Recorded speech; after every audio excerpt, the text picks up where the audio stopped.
Welcome to this extra special Hidden Epidemic session. Today, for the first time actually, we are hosting a book talk. Hilary Ash will be speaking with Dan Royles about themes of epidemiological obfuscation in his book, Making the Wounded Whole, The African-American Struggle Against HIV/AIDS. Dan Royles is an assistant professor of history at Florida International University in Miami, where he teaches courses on United States, African-American, LGBTQ, public and oral history. His first book, To Make the Wounded Whole, which we're discussing today, was published in 2020 by University of North Carolina Press.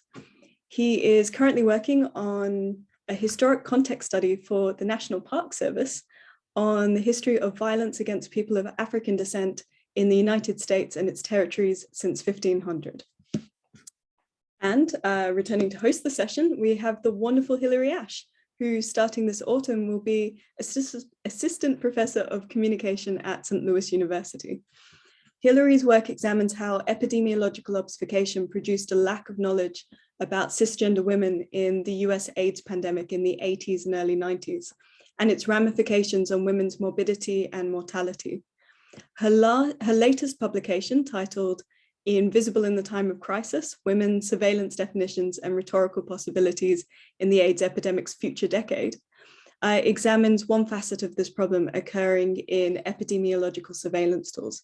If you haven't seen it already, a recording of her earlier Hidden Epidemics talk, approximately on those topics, is available on the Crash YouTube channel, as this talk today should be too.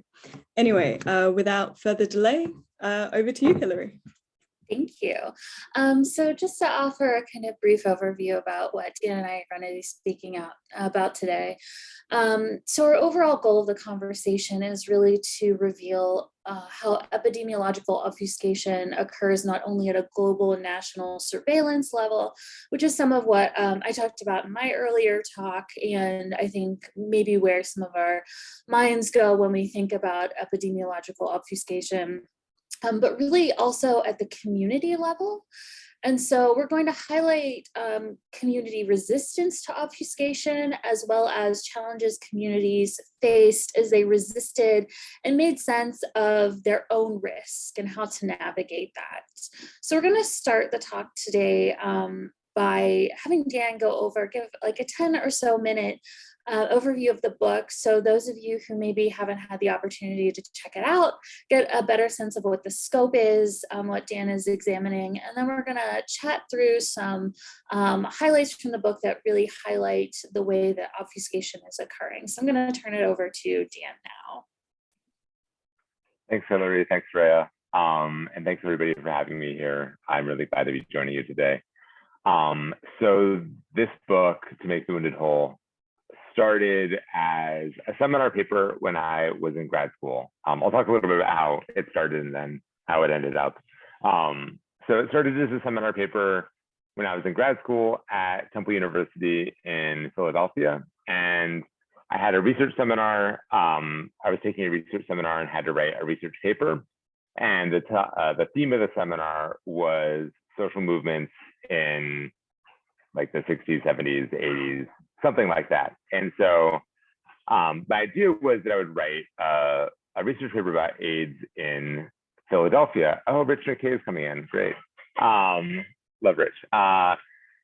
So this idea that I was gonna write about AIDS in Philadelphia. And kind of speaking of epidemiological obfuscation, what I expected to find looking at a story of AIDS in Philadelphia was mainly a story of white gay men. That was the mental image that I had of like what an AIDS activist looks like, in ways that I didn't really consciously realize and had not yet interrogated, would later come to interrogate as part of doing this project.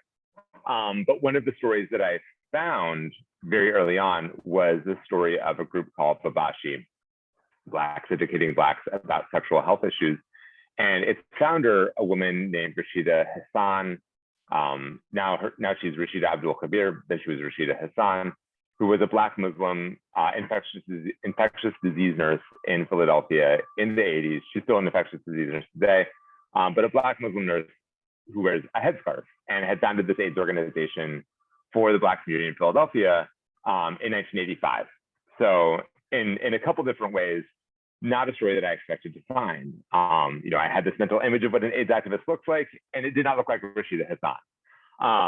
And then the timeline was kind of different than I expected, that we had this, specifically Black AIDS service organization so early on in the epidemic. And then the story of Babashi coming to being in Philadelphia was really one of conflict with, what were basically the established AIDS service organizations, predominantly white gay men at the time, that had been kind of the front line or the first line of AIDS responses in the city, because they were already in place as health organizations when AIDS was identified in 1981.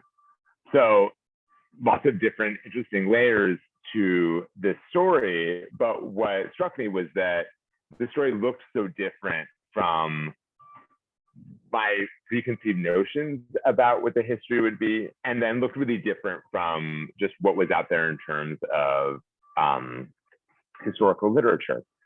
So kind of reasoning that, if after not very much time and effort had found this one story in Philadelphia, that there were probably many similar stories elsewhere, and set out to find some of those, and sure enough, there were. And some of those stories became the 7 chapters of To Make the Wounded Whole. So the book proceeds through 7 chapters, looks at different, essentially vignettes or case studies, stories that trace different facets or different aspects of a larger phenomenon that we can call African-American AIDS activism. So together, the picture that we get is that African-American AIDS activism not only existed, which to look at a lot of historical literature, you would not necessarily know, but was really a diverse and creative project. So we get stories about Black gay men, about activism specifically for Black women with HIV, some stories about the Black church, about engagement with other AIDS activists throughout the African diaspora. So really trying to show that this is a diverse, creative, and in many ways like international and transnational project. So the argument of the book is that African-American AIDS activists confronted this new public health crisis on the terrain of Black culture, and in doing so, renegotiated core ideas about African-American and Black identity and community around kind of 2 themes, one being the place of queer people and sexual minorities within Black communities, and then on the other hand, the place of African-Americans within the larger African diaspora. So the title of the book, which takes a line from a Black spiritual called There Is a Balm in Gilead, it goes, there is a balm in Gilead to make the wounded whole. The Balm in Gilead is also the name of one of the organizations that I write about in the book, but these organizations effectively, in some ways, made the wounded whole. And it's the wounding around the marginalized status of queer people in Black communities, and then this longer kind of historical wound of the transatlantic slave trade and all the things that kind of is the historical groundwork or the historical foundation for the racialized health disparities like HIV that we see, cascade through to the present day. So that's a little overview of the book. Hillary, did I miss anything? Did I miss anything key? No, I think we're going to get into some of the details as we Okay. chat.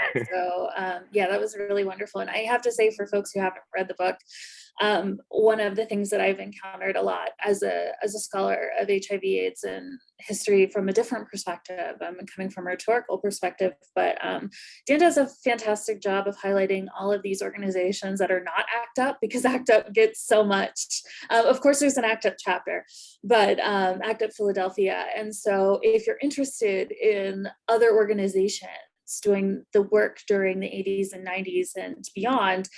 Dan's book is fantastic for that. And decentering New York and San Francisco, it's also fabulous for that. So this is such a pleasant reading experience for me, and I learned so much because of sort of where the scholarship is, things you have to talk about, and you pulled it off beautifully. So this was such a treat, and I encourage anyone who has interest in this to really check it out. It adds so much to the sort of history of HIV/AIDS. So Dan, are you good to start sort of the broader conversation? Yeah, let's go ahead. Great. So I thought we would start with the Sister Love chapter and this problem of the CDC definition, just because I think it's where our minds go to most readily when we think of epidemiological obfuscation, thinking about sort of government sort of systems in place that can track numbers and some issues that may have arisen for the African American community with regards to that. So in the Sister Love chapter, Sister Love was an organization out of Atlanta, and Dan can give a little more texture to that. But you talk about the demonstration of the CDC that was really pushing against the lack of, or we didn't have a capacious enough definition for AIDS that could really count for women across the board, but specifically Black women and or African American women, since this, I don't want to sort of obfuscate the reality that they definitely identified themselves with the African diaspora, and so maybe African American is more appropriate here. And the sort of invisibility that they experienced at a government surveillance level, and so we just could not see them. And as well, women, but also IV drug users, because various symptoms or syndromes associated with, AIDS, it looked a little different between gay men and other communities who are overrepresented. So maybe we could talk a little bit about Sister Love for a second, Dan, and kind of go from there. Yeah, Sister Love is a fantastic organization, and its founder, Desmond Dixon Diallo, is a fantastic person. This chapter is actually the last chapter that I wrote of all of them, the last one that I conceived and last one that I wrote. So it has like a special place in my heart and in the book, as being, just, I don't know, one that I have good memories of writing. I think from a writing perspective, like I felt the most confident writing it because I had done all of the other work beforehand. So, I feel very attached to it for that reason. But anyway, Sister Love is a fantastic organization that has been around for over 30 years now, I guess almost 35 years, out of Atlanta, and has always been very relevant, but feels like even more important today because it is an organization that is focused on Black women's vulnerability to HIV and sexual health in general, but comes out of basically the reproductive justice movement and struggle. Desmond Dixon Diallo, who was the founder, works for, I think she worked for Planned Parenthood very early in her career in Atlanta. And in one of the oral histories that I read, researching this chapter, talks about being targeted as a Planned Parenthood, office in Atlanta by Operation Rescue in the 80s, and just like crazy stories that have a lot of resonance today. But so Sister Love comes out of that, kind of women of color, feminist of color pushback against second wave feminism, and the effort to define a program of reproductive justice as opposed to just reproductive rights, that centers the needs and experiences of women of color and African American women in particular. And so Desmond moved from Planned Parenthood to Aid Atlanta, which was the kind of like mainstream, predominantly white gay AIDS organization in Atlanta in the 80s. And then from there went on to found this group, Sister Love. And so Sister Love is online, by the late 80s, early 90s. So when there's a big campaign, a national campaign, that is led by a number of folks from ACT UP New York, to change the CDC's case definition of AIDS, they're already on the ground, able to organize folks and able to plug into that larger effort. And so the problem with the CDC's definition was that it was based on how AIDS had originally presented among predominantly white gay men. And so there were a whole bunch of women-specific opportunistic infections that you see with advanced HIV disease that you don't see in men. Men don't get cervical cancer. Men don't get pelvic inflammatory disease. These are really common opportunistic infections that you see in women with advanced HIV. So there was a big push to get the CDC to change this definition because it has all kinds of important, there are all kinds of important things that go along with that beyond just being able to say, I clinically have AIDS or do not. Things like disability insurance, housing assistance, all kinds of, social and aid programs that women who, had very advanced HIV disease, were very, very sick, just could not get access to because they, could not tick the box of having been clinically diagnosed with AIDS. So yeah, Sister Love plugged into that effort, and was important on the ground in getting women out to go protest in front of the CDC. But it was really like a big kind of multi-pronged effort. One of the organizers, I think it's Heidi Doro, talks about campaign style organizing, where it's they were protesting, they were at CDC in Atlanta, they were at the Health and Human Services building in DC, but they were also filing suit against Health and Human Services, doing all kinds of things to push the ball forward. And finally, in 1993, the CDC changed the definition. Fully 12 years into the epidemic. I mean, it really is striking that it took that long. And I mean, we think about, it feels like we've never not been in COVID.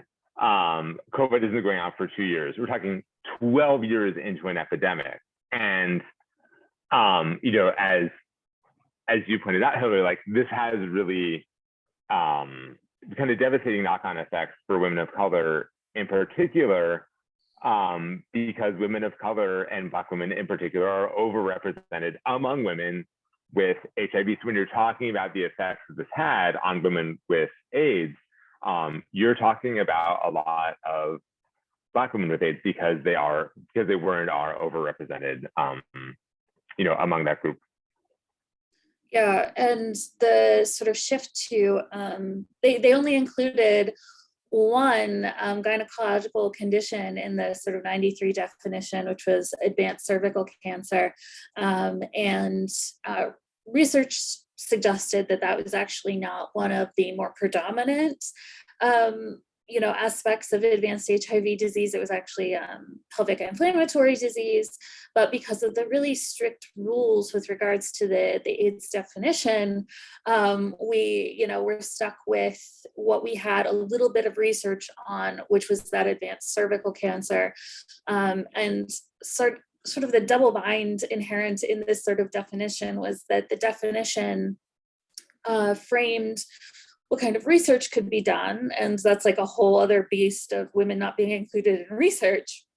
But in order for research to be done, there had to be space in the definition to justify it. And so you needed one for the other and vice versa. And so it was just at a standstill. And they were trying to really grapple with and gain ground on any sort of aspect of this that they could. And there's fantastic work. I'm forgetting the lawyer, Dan, if you could remind me of her name. who filed suit. Yeah, I know who you're talking about. Yeah, I can sorry. picture her face. Yeah, Yeah. it's Katie Goons.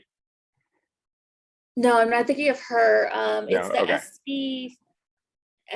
SPV Sullivan case. And I can't remember. And I know you mentioned her Okay. name and I've mentioned her name before. Oh, But Heidi Doro? no. Okay.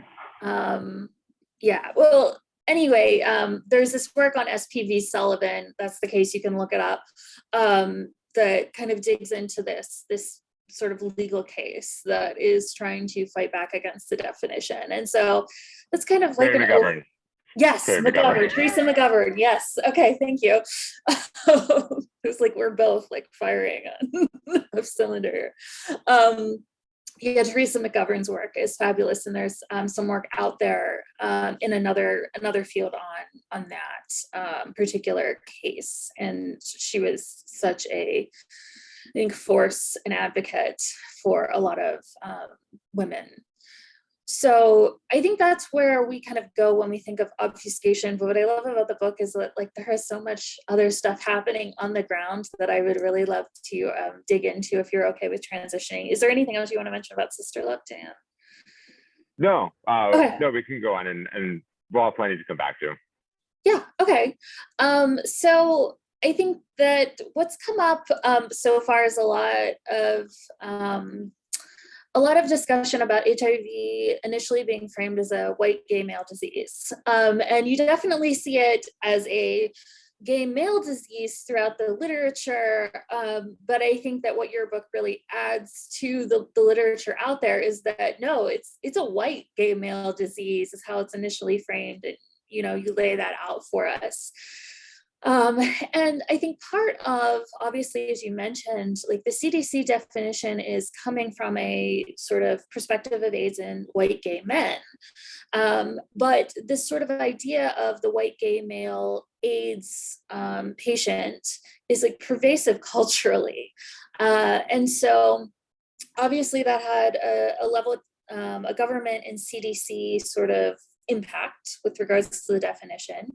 But like as we get into the communities, we see community activists really having to challenge that idea of the white gay male, and particularly with our regards to sort of white sexuality, and how that gets kind of pushed against by sort of Black folks in the sort of respectability politics framing that, you know, we'll get to. So I want to think about the sort of pressure that activists had to face combating this idea of white gay male AIDS. And I think about this on two fronts. So the first is the way that geography impacted visibility and sort of the Philadelphia gay enclaves and how they were racially segregated and how that challenged outreach. And then just the racism in general in a lot of these institutions and how it, I guess, I think really alienated a lot of men of color. So maybe we can chat a little bit about the geography. And then I have, I think, a really rich example from your book that deals with sort of the way that racism was functioning at a sort of community data collection level that we could chat about as well. Sure. So I should have said probably up front that I did a lot of oral history as part of the research for this project. And one thing that I heard from a number of people that I talked to was that they, and these are Black AIDS activists that I'm talking to, you know, early on thought that finally, and these are their words, like, finally, this is something that's not about us. When news of AIDS first broke, you know, it was associated with gay men. And, you know, there's a kind of tacit sense that gay means white and gay, because a lot of cultural images of gay men are of white gay men, but also in terms of kind of openly gay spaces like the Gayborhood or the gay neighborhood in Philadelphia. These spaces were, for many intents and purposes, white spaces, or predominantly white spaces. And one of the reasons for that is that they were produced and maintained as such. So one example that people come back to over and over is gay bars, not just in Philly. This is really was a nationwide phenomenon, and in some ways remains a phenomenon. But it was common practice among gay bars in the 70s and 80s to require Black men and other gay men of color to show multiple forms of identification to get in the door. Or there's a dress code that's selectively enforced, not against gay men of color and not against white gay men. So some men talk about, being asked to show multiple forms of ID, while white gay men who are obviously underage are like going into the bar to drink. And obviously that's, not just insulting, but really sends a strong signal that this is not a space for you if you're a gay man of color. So, gay men of color and Black gay men in particular felt really unwelcome in predominantly white gay spaces. And so, that's one way in which there's this link that's made and then just continuously reinforced between whiteness and gayness. There's a lot of ways that link gets made and reinforced, but that's one that really is resonant to people's individual everyday experience, right? So, and that speaks to the issue of geography, because the Gayborhood in Philadelphia, just like the Castro in San Francisco or Greenwich Village in New York, or insert whatever gay district in major city you have, those are the spaces out of which a lot of the first responding AIDS organizations like Gay Men's Health Crisis, like San Francisco AIDS Foundation, or like Philadelphia Community Health Alternatives and the Philadelphia AIDS Task Force, that's the space, the geographical space, the community space that these groups come out of. And so from the beginning, there's a really strong link between neighborhood and organization. And for Black gay men in particular, like the reputation of the neighborhood is always already compromised. So to the extent that not only the organizations are associated with the neighborhood, but also draw their leadership, their volunteer base, their funding from the neighborhood as well, are also compromised. And that's not just an issue of perception. The perception is important. It is important that the Philadelphia AIDS Task Force is perceived as a downtown white gay organization. But it's not just perception, because there's a lot of blindness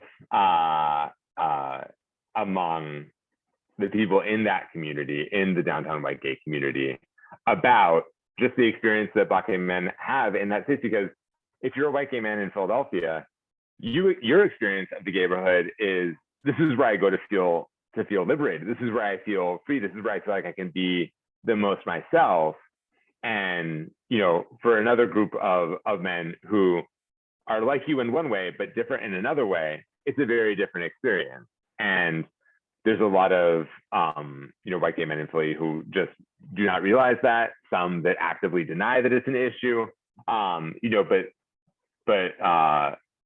These are the folks who end up in leadership and in volunteer positions in these organizations. And so that has these ripple effects out into how those organizations actually do work, and how they understand the problem of AIDS, and how they understand what needs to be done about it and where it needs to be done. Because they want to focus their efforts where what they think of as being their community, and the problem is, in a lot of ways, that the problem is much bigger, and involves other people, and to the extent that they don't necessarily do a good job of accounting for that. Yeah, so if I may also read something I think speaks to this from the book. This deals with the Ward 86 in San Francisco. And so this is sort of the leading ward in San Francisco, which is like the sort of model for AIDS prevention and sort of the treatment of men of color. So this is coming from Dan's book. So you write that Reggie Williams, an activist, his AIDS task force, this is in context to that. So you write about how the task force failed to inform Black and Latino people with AIDS about the nature of AIDS or about clinical, medical, or alternative resources to aid in their treatment. And the staffing on Ward 86, which is like the premier ward, does not even approximately represent the racial ethnic diversity of the city, especially in its lack of Spanish speakers. Moreover, the staff refused to include others aside from white gay men in the data gathering and research that represents much of the work that was happening in Ward 86. The statistical erasure was used to further justify the facility's lack of minority AIDS education. And to make matters worse, one doctor felt free to humorously speculate about AIDS being transmitted by African men having sexual intercourse with African green monkeys and asked Black people with AIDS, but not whites, if they engaged in bestiality. So this is the premier hospital ward in the United States, and how it's for AIDS folks with AIDS, and this is how they're treating Black gay men.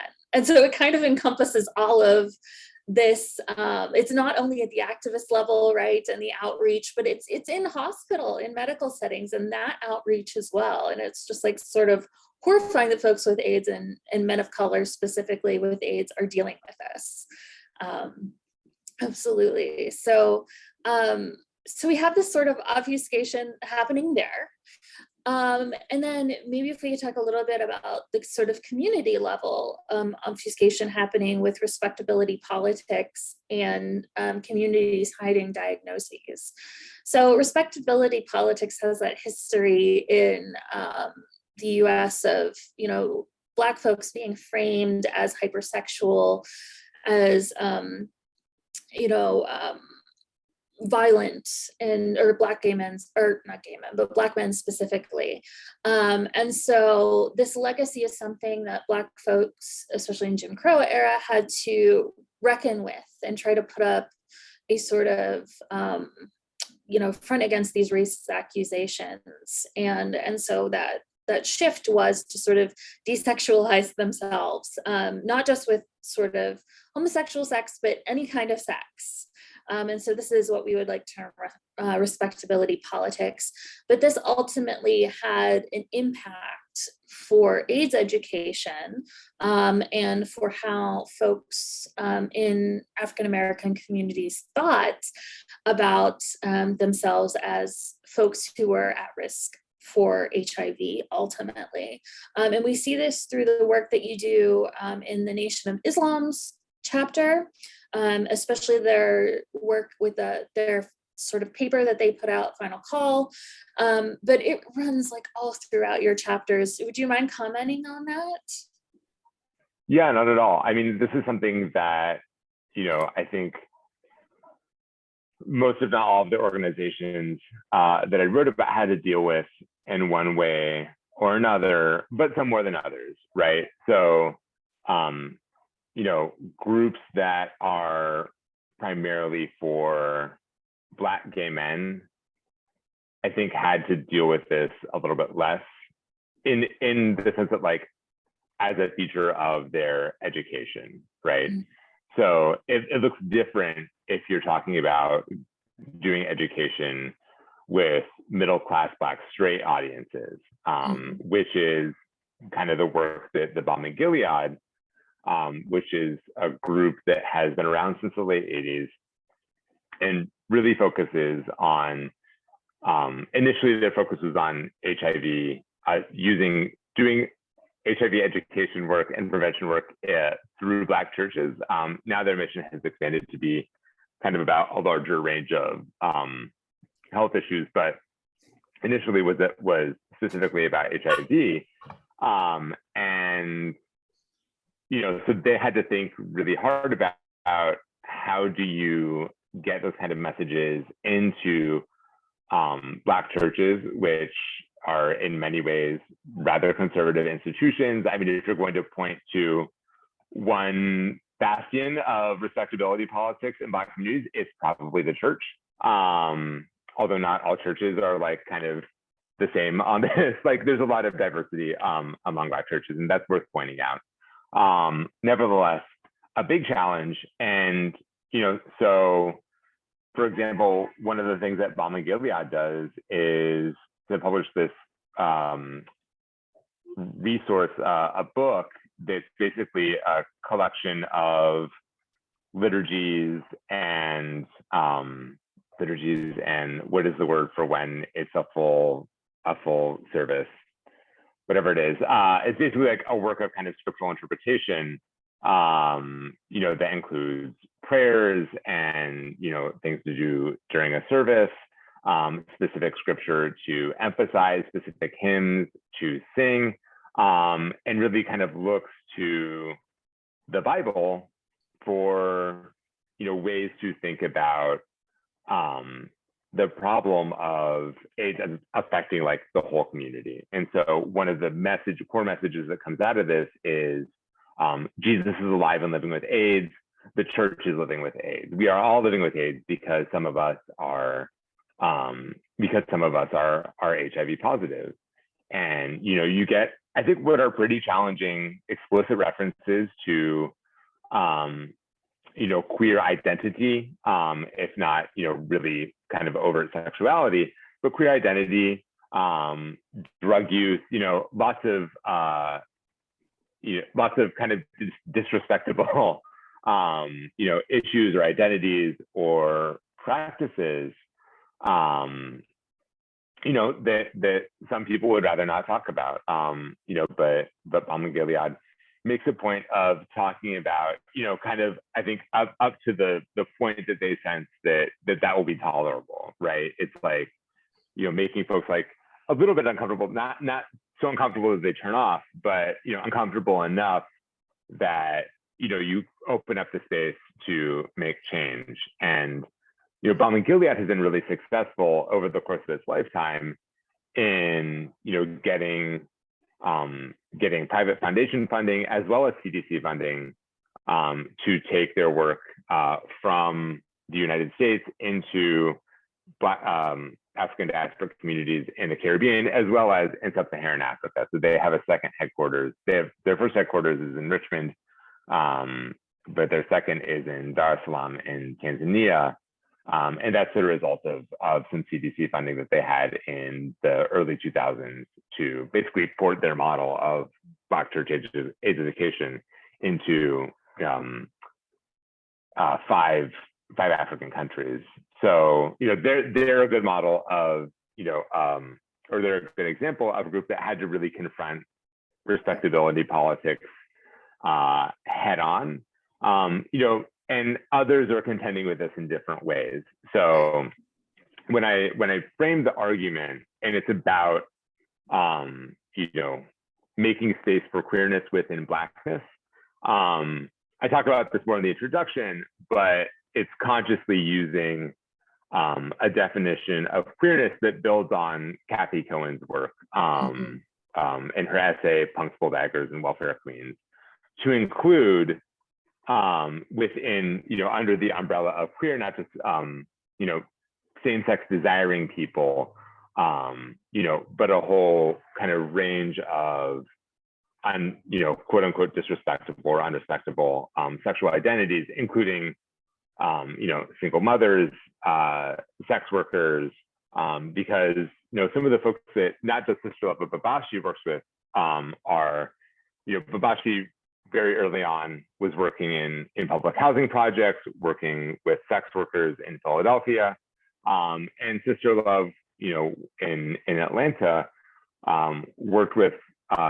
single mothers living with AIDS, women who are transitioning out of incarceration, women in all kinds of challenging circumstances that we know make people more vulnerable, both both make people more vulnerable to HIV and make it harder for people who are living with HIV to, you know, get treatment, stay on medical treatment, basically to like live as full of a life as they can with HIV. So, you know, many of these different groups are like engaging, you know, coming at this issue of respectability from different directions because, you know, it is such a diverse and creative movement. So you have all kinds of different approaches, not just to HIV and AIDS, but to, you know, some of the surrounding issues like respectability. Yeah, absolutely. And so you have this sort of hesitation to chat with the folks in the community about AIDS because of this sort of fear and association of AIDS with a sort of variety of things that they historically have fought against because of sort of systemic racism. And so that is challenging the kind of work they can do, the outreach. And we know that if, as you pointed out, if folks can't get the sort of messaging and feel worthy, they're not going to do anything about an AIDS diagnosis, right? It's really founded on the sort of sense of worth and inclusion.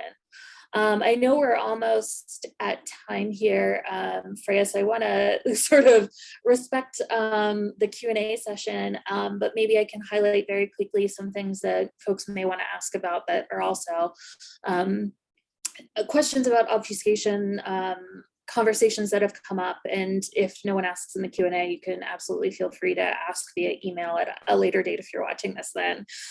So other stuff that Dan talks about in the book that I think is really rich for this question. Folks in the community, this is all communities, but especially within the Black community, because of respectability politics, the sense that diagnoses of AIDS were hidden. And so folks would say, oh, so-and-so died of cancer, so died of cardiac arrest, right? And so we are silent about AIDS deaths within the community because of, you know, shame, a need to protect a sort of certain communities' ethos. There's the issue of historical violence against Black folks in the United States that makes any sort of medical intervention or government intervention challenging. Of course, there's Tuskegee, but one of the things that Dan does so well is to talk about not just Tuskegee, the syphilis study, but also various urban legends, how that's working, where those are coming from, denial of care from the Jim Crow era on, COINTELPRO, the FBI program to sort of destroy subversive groups, and the way that these conspiracy theories contributed to Black gay men with HIV being less willing to adhere to drug regimens and things like that. There's also the issue of government censorship. So if we're applying for this government funding, we are going to be beholden to the government. And so Senator Jesse Helms and the Helms Amendment that went into effect in 1987 prohibited certain types of sort of explicit, or not even really explicit, any sort of education, information, or prevention materials had to sort of ignore any sort of explicit homosexual sexual activities or intravenous drug use. And so we couldn't talk about those sorts of things. So that inhibits sort of practices like condom races that led to, that pushed back against the argument that it took too long to put on a condom. So we can no longer do that. And we also had the CDC cutting in 1991 funding to national minority organizations in light of some of these really effective, I think, education happening at the sort of grassroots level because of the Helms Amendment and sort of bad publicity. The role of funding also contributed to issues with organizational longevity. And so that's an issue because if our organizations that are doing this important work to make AIDS visible in communities only have so much longevity, then that good work is sort of gone stagnant. And what I do want to finally mention is where we are today in terms of HIV in the US and Black communities. These are statistics from the late 2010s, but Black women are nearly 15 times more likely to be diagnosed with HIV than their white counterparts. 1 in 2 Black gay men will contract HIV within their lifetimes in the United States, and that's as of 2016. Black trans women are 44% more likely to be living with HIV than any other group of trans women. And there is a sense that the government is not really seeing AIDS or HIV in the US as a problem. So in the 2004 vice presidential debates, Gwen Ifill put forth this sort of statistic that Black women between the ages of 25 and 44 are 13 times more likely to die of AIDS than their counterparts. And Vice President Dick Cheney said, I've not heard those numbers with respect to African-American women, but he was talking about the AIDS response in Africa. So there's a sense that we're sort of beyond HIV AIDS in the United States, according to sort of various government administrations, right? And the issue is also that, so Grady Hospital in Atlanta regularly diagnoses HIV infection and AIDS at the same time in folks of color, which is kind of horrifying that that's where we are in the United States, that, in an age of antiretrovirals and all of this, we're still having HIV and AIDS diagnosed at the same time. So I kind of want to close out. I'm sorry to sort of rush through that, but I think we'd be happy to talk about any of these sort of issues of obfuscation in the Q&A. So Freya, I'm going to turn it over to you. And yeah, thanks. I am going to turn off the recording, as is our way, to make people feel a bit more comfortable in the discussion. So 1 second.